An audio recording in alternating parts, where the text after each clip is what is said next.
Hey, what's going on? What's going on? I'm live right now. I need to cut some lights on. Hold on.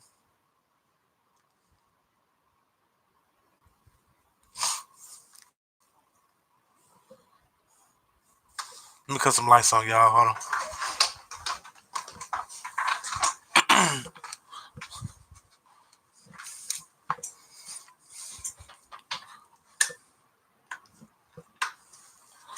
All right, somebody's on here watching. All right. I do live. I need to start doing a lot more lives on here every day. And I'll just, y'all drop y'all city and state. And drop where y'all from, where y'all from, where y'all from.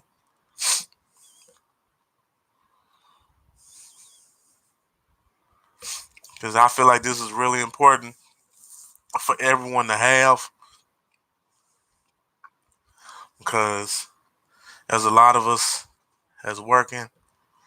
They haven't updated their W-4 at all since they've been there. They've been there 5, 10 years, and it's definitely something that you must have.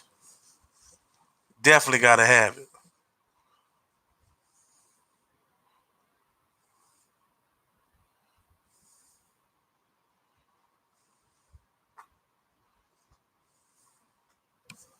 I'm gonna go ahead and show y'all now. For I ain't gonna be on here that long.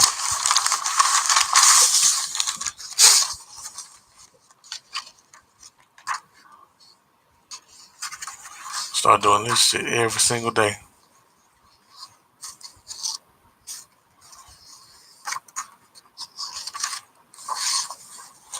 Yeah, this is what it looks like, y'all.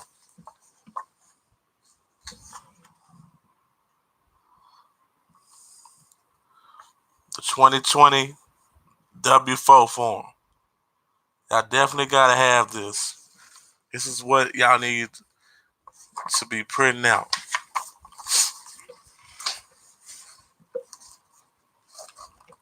As you see, it's completely different.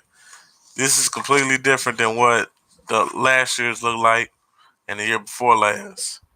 It's a whole lot easier, but it's still it's gives you more accurate results and make sure that you know you're not getting overtaxed, man.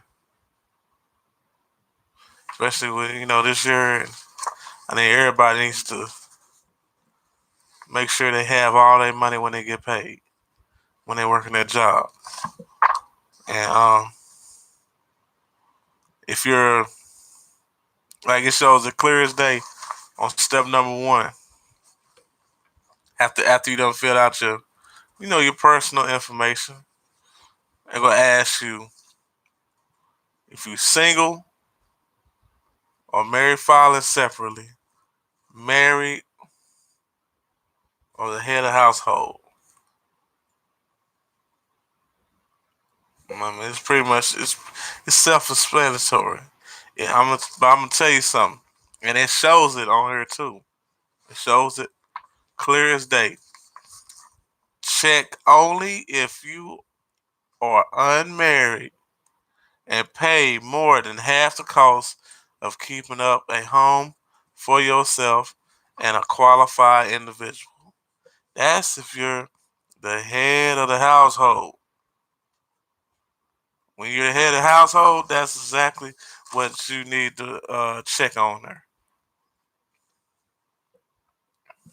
Believe me, I got mine filled out, and I definitely got it on head of household. And also another thing, when it comes to step number three, this is real. This is real important because a lot of us get allowances confused with dependents, and with this 2020 W-4 form, it is completely different as far as that part of the form. Because on this one, on step number three, where it says the claim dependence part, it says if your income will be less than 200,000 or less 400,000 or less if you're married filing jointly. You got to multiply the number of qualified children age 17 and under by $2,000. So multiply. I got two kids, so multiply 2,000. 2,000 times two. That's 4,000 for me. So no matter how many kids you got in the house, you're gonna be multiplying how many kids you have times 2,000.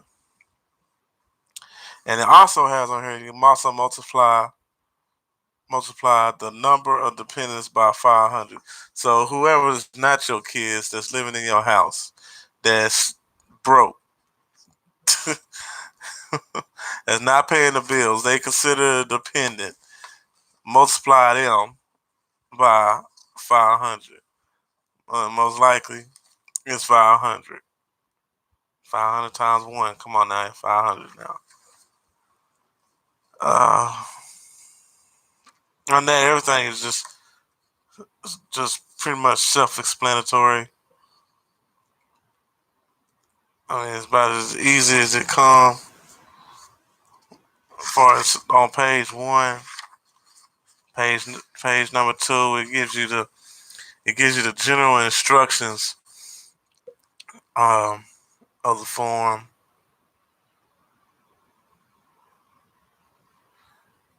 and what you want to do if you want a certain amount withheld. I think that's what how people be owing the stuff because they want them to withhold. Like for what? Why you want them to withhold your money?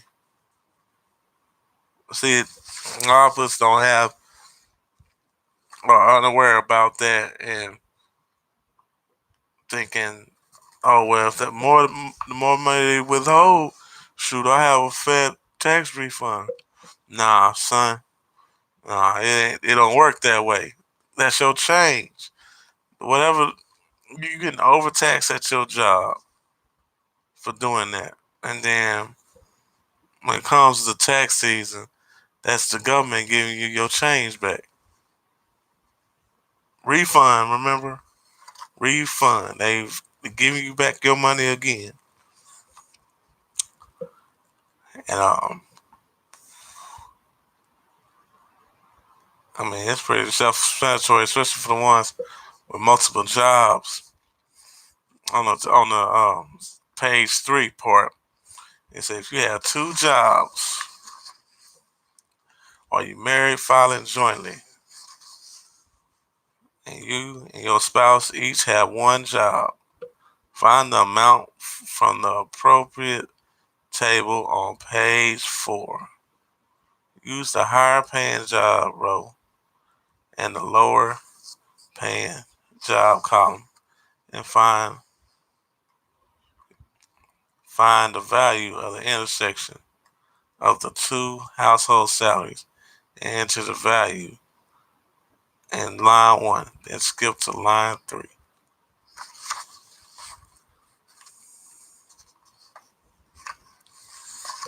So pretty much is this. It's right here. We got all the numbers on there showing you exactly what you need to do.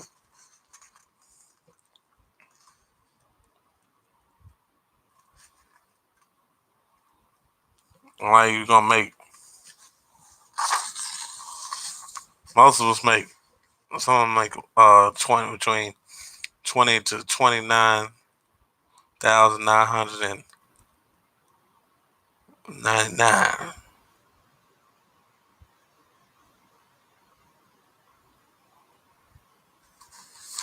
So on page three, let me go here.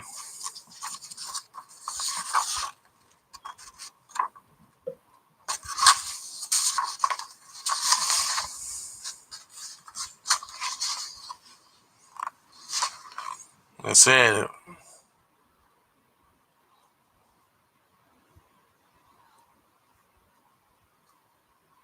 they use a high paying job role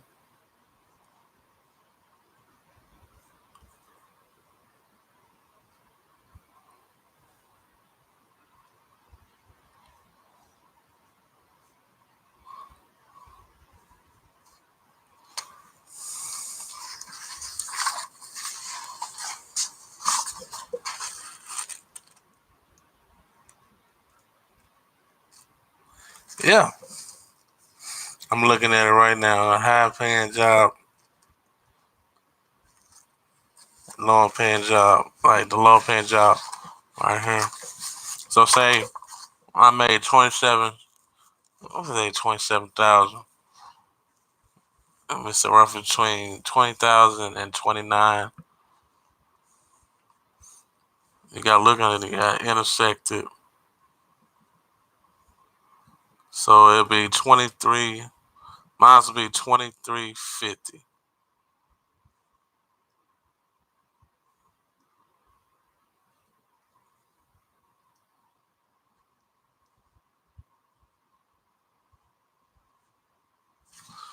Yeah, that's pretty accurate. Hey, listen, man, stuff is so easy, man. Hey, the one that's watching, man, drop a comment. Drop a comment.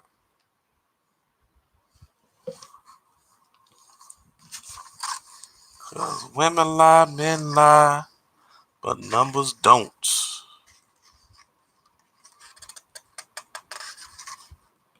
Hold on. I'm gonna keep reading it, man, cause it's on.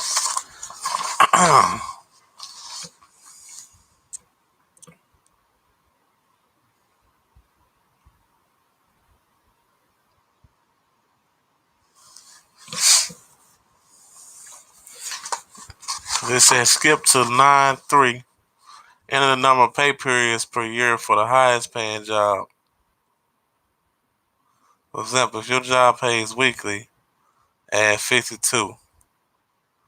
If it pays every other week, I mean bi-weekly for the dummies out there, enter 26. If it pays monthly, enter 12.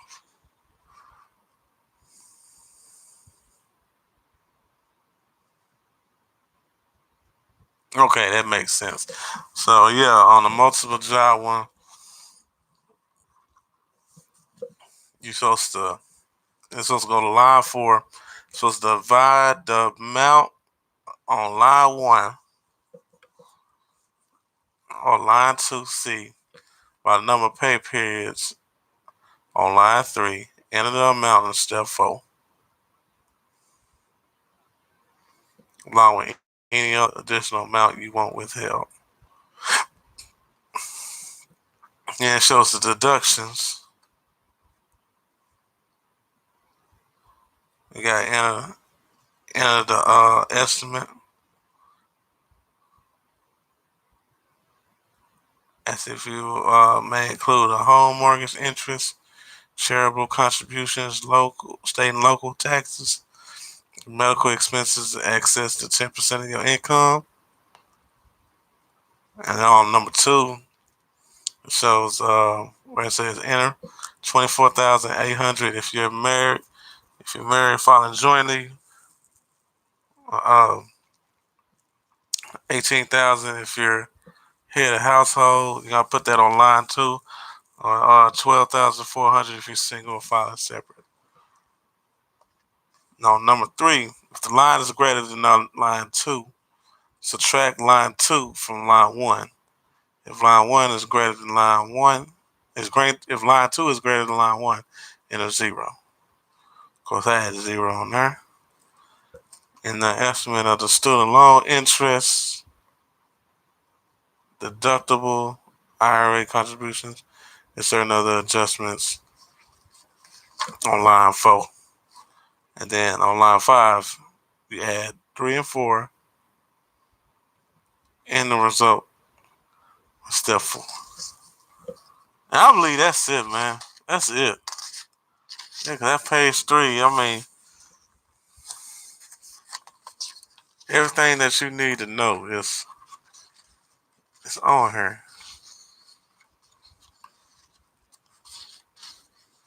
And it seemed like it made it really, really, really simple.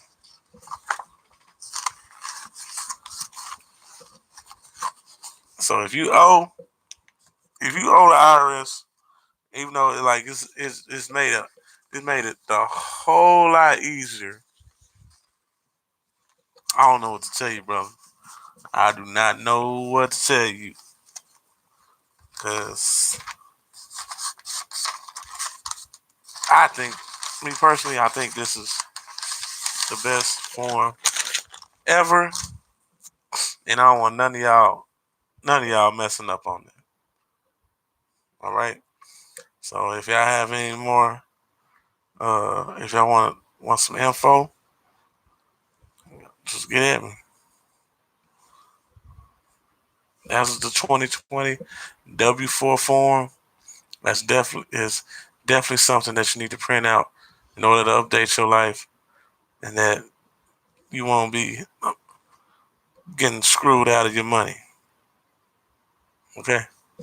All right, then. It's Chase to your eye definition, man. I'm up out of here, y'all. Peace.